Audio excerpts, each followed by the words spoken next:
Assalamualaikum, salam sejahtera. Kita berjumpa lagi dalam video kali ni, masih lagi bagi tajuk linear programming. So kali ni kita akan tengok soalan bagi sesi Disember 2018. Soalan nombor 3. Okey.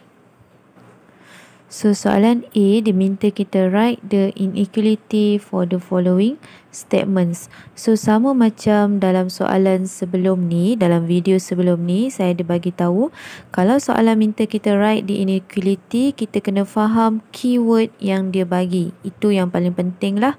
Okey, soalan yang pertama dia bagi the volume of a revolution is greater than 30 meter cube.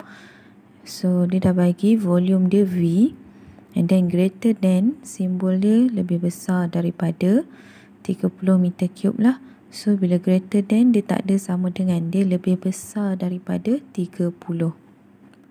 Okay, soalan B, the height of a cylinder is less than 5 meter. So height dia dah bagi H, less than maksudnya kurang daripada, so tak ada sama dengan, and then letak 5 meter. So H less than 5. Okay, soalan C, the area enclosed between the two curves is not more than 40 meter square. So area dia dah bagi A, and then keyword dia not more than. So bila dia kata not more than, maksudnya nilai yang paling besar dia adalah 40. Jadi simbol dia less than or equal.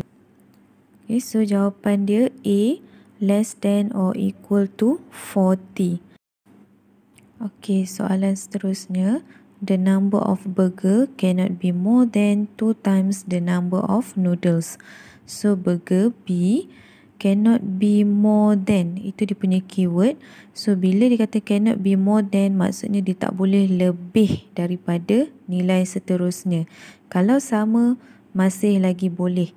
So sebab tu dia punya simbol less than or equal, dia tak boleh lebih. Sama tak ada masalah. Okay, 2 times the number of noodles. So kita letak 2, and then noodles kita N. So jawapan dia B less than or equals to 2N. Okay, soalan E, the profit of selling perfume is at least RM300. So profit P is at least. So bila dia kata at least, maksudnya sekurang-kurangnya. Jadi nilai paling kecil dia 300. So simbol dia greater than or equal. Okay, so P greater than or equals to 300. Okay, soalan kedua dia bagi dekat kita satu situasi, and then dia minta kita state the variables for this case. So selalunya untuk variable ni kita boleh dapat daripada first sentence dia lah. Okay, a farmer is planning to build single and double story farmhouse. Jadi variable kita guna X dan Y, itu yang mudah. So X kita untuk single house, and then Y untuk double story house. Itu sahaja dia punya jawapan. Okay, soalan yang kedua, diminta kita list down 3 inequalities other than X greater than or equals to 0 and Y greater than or equals to 0. So nak dapatkan inequalities ni, kita tengok sentence by sentence.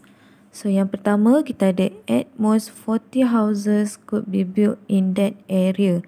So maksudnya total untuk kedua-dua rumah, single and double story houses, paling besar ataupun paling banyak yang boleh dibina di kawasan tu adalah 40 buah rumah. So kita punya inequalities yang pertama adalah X plus Y less than or equals to 40. Okay, ayat seterusnya, the number of single houses is not more than 3 times the number of double story houses. So single houses tadi kita dah letak variable dia X.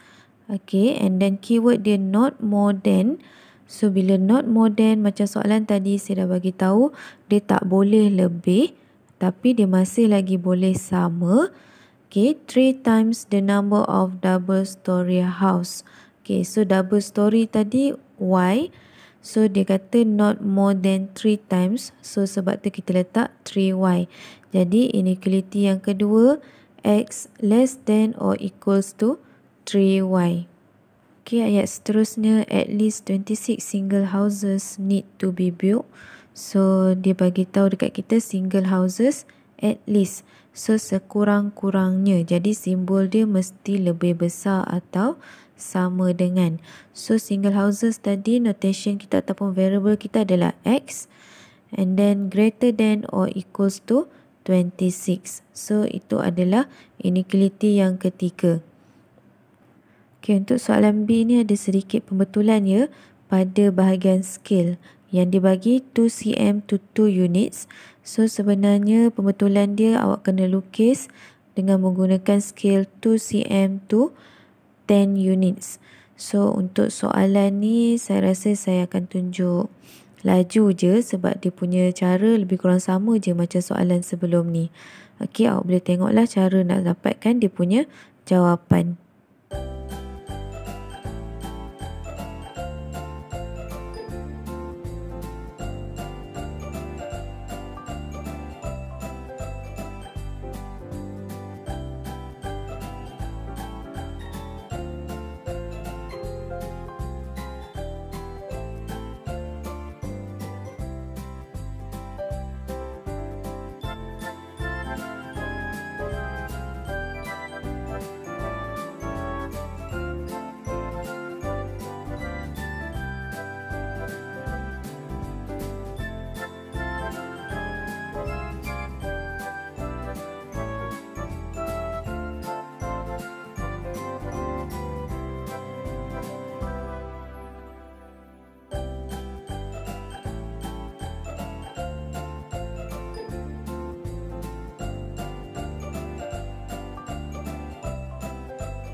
Okey, untuk x less than or equals to 2y ni kita kena ubah sebab kita punya graph adalah graph y against x. So y mesti di depan. Kalau yang sebelum ni tak ada masalah untuk yang dua constraint yang sebelum ni.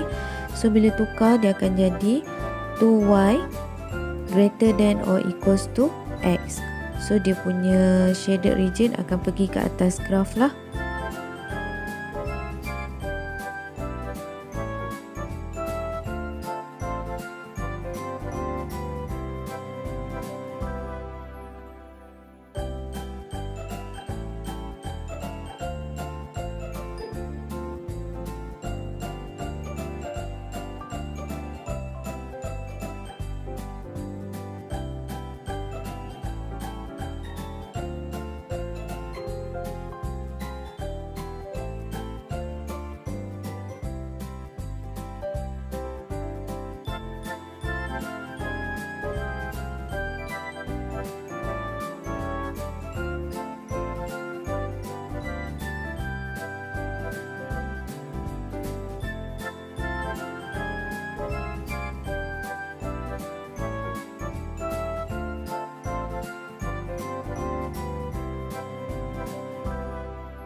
Okey, itu saja untuk video kali ini. Kita akan berjumpa lagi dalam video seterusnya. So, terima kasih. Assalamualaikum dan salam sejahtera.